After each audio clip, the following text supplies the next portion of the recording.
up in my head, yeah. Memories follow me left and right. I can feel over here, I can feel over here. You take up every corner of my mind. Baik, saya akan menjelaskan tentang pengukuran dan nilai skala terkecil atau Nennius. Pengukuran adalah membandingkan suatu besaran dengan satuan yang dijadikan sebagai acuan. Pengukuran yang diteliti diperlukan agar peristiwa yang akan terjadi dapat diprediksi dengan kuat. Adapun alat ukur adalah perangkat untuk menentukan nilai atau besaran dari suatu kuantitas atau variabel fisik. Alat ukur terbagi menjadi dua, yaitu alat ukur analog dan alat ukur digital. Prinsip kerja alat ukur geometrik dapat lebih mudah diterapkan melalui komponen utamanya, yaitu suatu pengukuran selalu disertai oleh ketidakpastian, diantaranya disebabkan oleh nilai skala terkecil atau NST. NST ini merupakan nilai skala yang tidak dapat dibagi-bagi lagi. Ketelitian alat ukur bergantung pada nilai NST-nya. Misal, skala utama suatu alat ukur pada gambar 3.1 menunjukkan nilai sebesar 1/4 satuan. Beberapa alat ukur selain memiliki skala utama itu disertai dengan skala Nennius. Skala Nennius ini berfungsi untuk meningkatkan ketelitian dalam pembacaan alat ukur. Misal hasil pengukuran dari suatu objek ditunjukkan pada gambar 3.2. Cara membaca hasil pengukuran tersebut adalah dengan pertama, kita lihat nilai skala yang berhimpit pada angka 0 pada skala Nennius. Pada gambar 3.2 ini, skala utama menunjukkan angka 6,7 satuan. Kemudian kita tentukan nilai NST dari skala Nennius ini sebesar 0,1 satuan. Setelah itu kita lihat skala Nennius dan skala utama yang saling berhimpitan pada gambar, yaitu skala utama menunjukkan 7/10 satuan.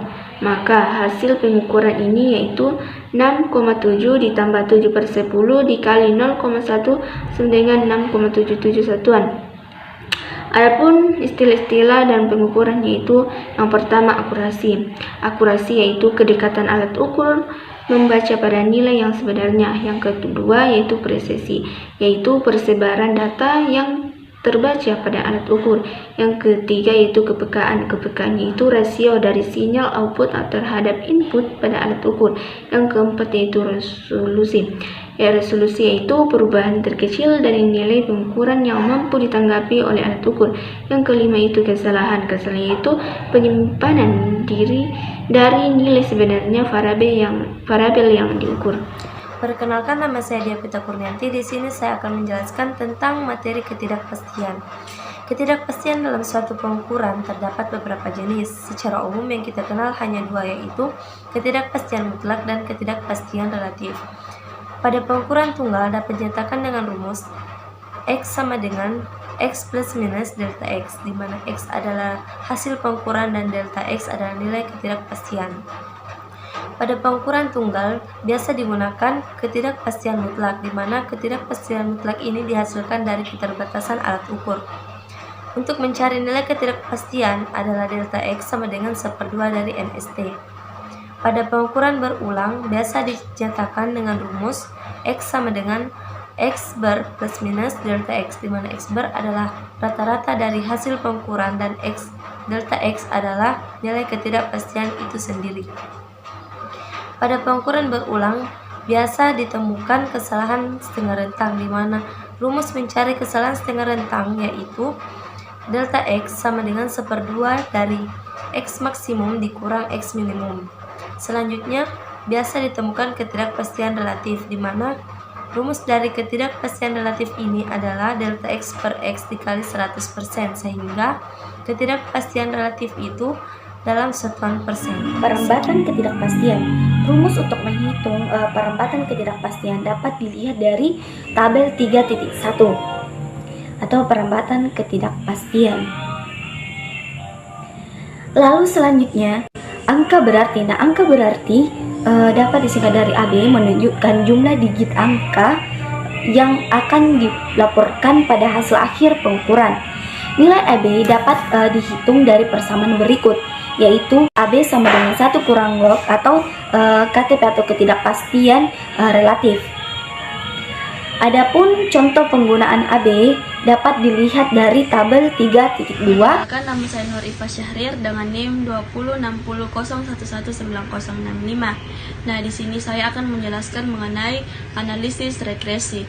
Nah, di mana analisis regresi ini digunakan untuk mempelajari bentuk hubungan antara suatu variabel bebas X dengan suatu variabel tak bebas Y.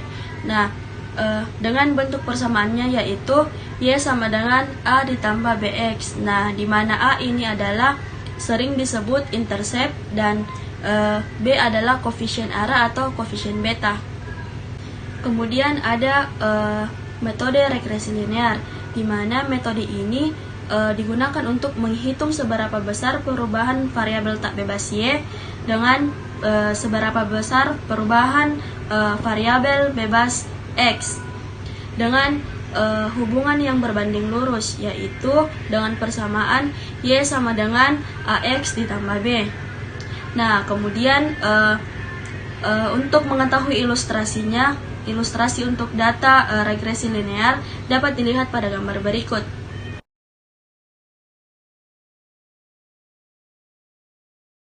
Baik, adapun contoh dari analisis regresi yaitu pada percobaan penentuan dimensi kawat dengan menggunakan mikroskop.